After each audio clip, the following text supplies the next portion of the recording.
Face Hunter might just be the deck where you get the quickest wins in Hearthstone.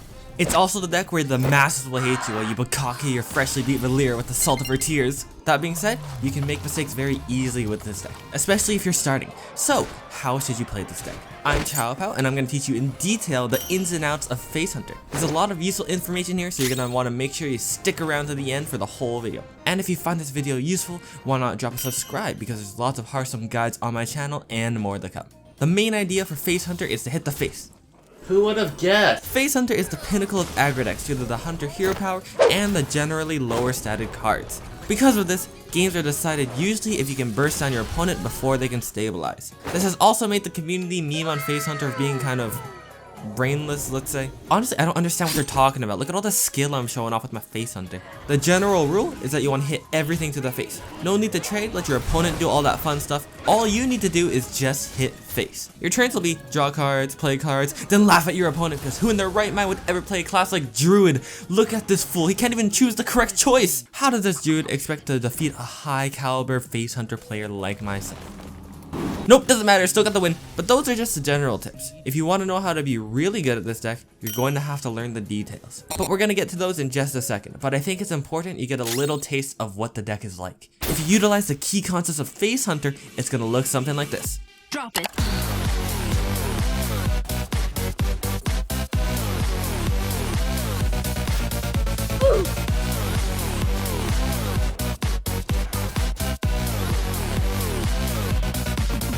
Yeah.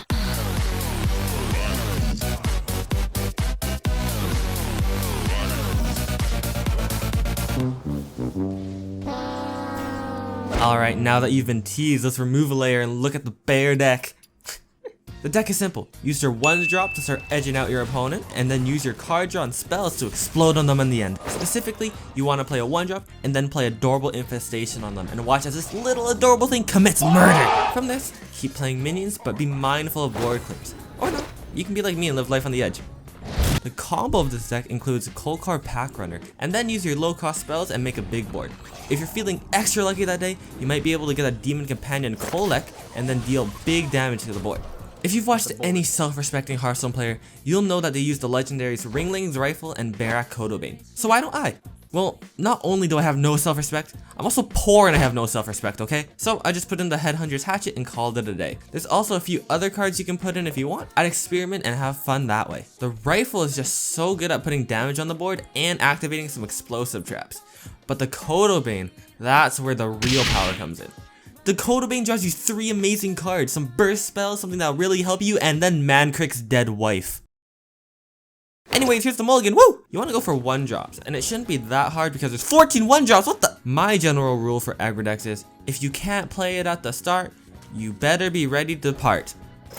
Basically, the cards where you don't gain tempo by playing them at the start of the game, get rid of them. You don't need them. And as the face of aggressive decks in Hearthstone, you should know the matchups that you win and don't win. No minion mage, that doesn't even stand a chance. The entire rogue race, time for genocide. But on the other side of the spectrum, there are some matchups you just don't win. Token decks are one of these matchups because they can do this. Happy feet, combo combo. That ain't Falco. That ain't Falco.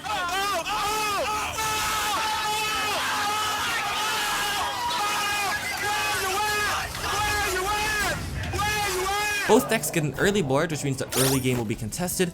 And since aggro v aggro is just a board control matchup, and druids are much better at maintaining the board, Face Hunter has a losing matchup here. And you can be like me and get really greedy and then get double arbored up. I'm still mad about that, I'm not gonna lie. Control decks will heal and clear the board until you find yourself smashing your head against the wall because you're this close to winning. To win, just draw better, forehead. But you can win more often if you know when to trade and when to go face. For this, I have 4 general rules to follow. If you're going to die, trade. If you're going against the paladin and they're looking kind of funny, trade. If there's something really dangerous, trade. And if there's something with high attack on the board that might die if you don't trade, that one depends. The first one's kind of obvious, let's just skip that one. Paladins are scary because they have so many buff cards. If a minion gets buff and survives to trade into your minion, you've just lost a huge bit of tempo, especially at the beginning of the game. And if you lose tempo with this deck, you're probably gonna lose.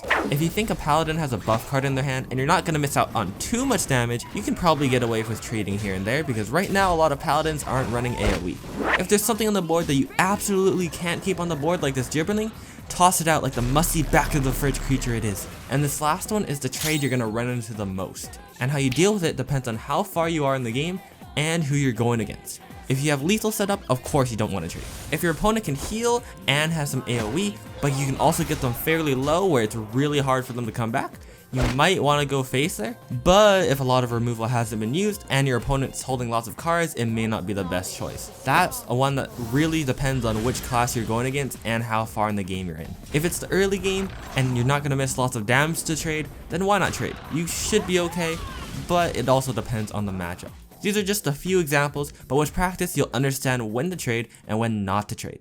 Face Hunter is a great deck for Hearthstone beginners to get into.